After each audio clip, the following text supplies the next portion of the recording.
நம்ம உடம்புல இருக்கிற எல்லா உறுப்புகளுக்கும் பிளட் சப்ளை தேவை. அந்த பிளட் சப்ளை கொண்டு போற இரத்த நாளங்கள் 2 வகைப்படும். ஒண்ணு ஆர்டரி, அதான் தமனின்னு சொல்றோம். இந்த வெயின் தான் சிரைன்னு சொல்றோம். ஸோ தமனி, ஆர்டரி காலுக்கு ஆக்சிஜனேட்டட் பிளட், சுத்தமான ரத்தம் கொண்டு போறது. வெயின்ஸ் வந்து அசுத்தமான ரத்தம், டீஆக்சிஜனேட்டட் பிளட்டை கொண்டு போறது தான் வெயின்ஸினுடைய ரோல். இந்த வேரிகோஸ் வெயின்ஸ்னா என்ன அப்படின்னா, கடவுளோட டிசைன்ல நம்ம காலில் இருக்கிற வெயின்ஸ் எல்லாத்துலேயுமே வேல்வ் அப்படின்னு ஒன்று இருக்கும். ஹார்ட்ல வேல்வ் இருக்கிற மாதிரி ரத்த நாளங்கள்லையும் வேல்வ் இருக்கும். அந்த வேல்வினுடைய ஃபங்க்ஷன் என்னன்னா, அது ஒரு கேட் கீப்பர் மாதிரி ஒர்க் ஆகும்.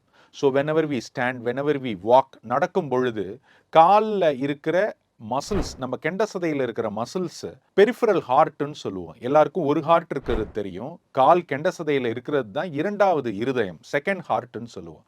அந்த ஹார்ட் கண்ட்ராக்ட் ஆகி பிளட்டை பம்ப் பண்ணும் பொழுது இந்த வெயின்ஸ் சிரை வழியாக பிளட்டு மேலே டுவர்ட்ஸ் த ஹார்ட் போகணும். அப்படி பிளட்டு மேலே போகும் பொழுது திரும்ப கீழே இறங்கி வராமல் இருக்கிறதுக்கு தான் இந்த வேல்வ்ஸ் ஃபங்க்ஷன் ஆகும். இந்த வேல்வ் வந்துட்டு கேட்டு மாதிரி ஃபங்க்ஷன் ஆகும். எப்படி அப்படின்னா, பிளட்டு பம்ப் பண்ணும் பொழுது மேல் நோக்கி போகும் பொழுது இந்த கேட் ஓப்பனாக இருக்கும். பிளட்டு கீழ் நோக்கி வரும் பொழுது கேட்டு க்ளோஸ் ஆகிடும். இதுதான் normal function of veins and valves. இப்போ வேரிகோஸ் வெயின்ஸ்னா என்ன அப்படின்னா, தடித்த நரம்புகள், சுருண்ட நரம்புகள், பெருத்த நரம்புகள், இதுதான் வேரிகோஸ் வெயின்ஸ். வெயின் பெருசாகணும், சுருண்டு இருக்கணும், ப்ராமினெண்ட்டாக இருக்கணும். அதில் என்ன ஆகும் அப்படின்னா, இந்த வேல்வ்ஸ் லூஸ் தேர் ஃபங்க்ஷன், அதனுடைய ஃபங்க்ஷனை இழந்துருது.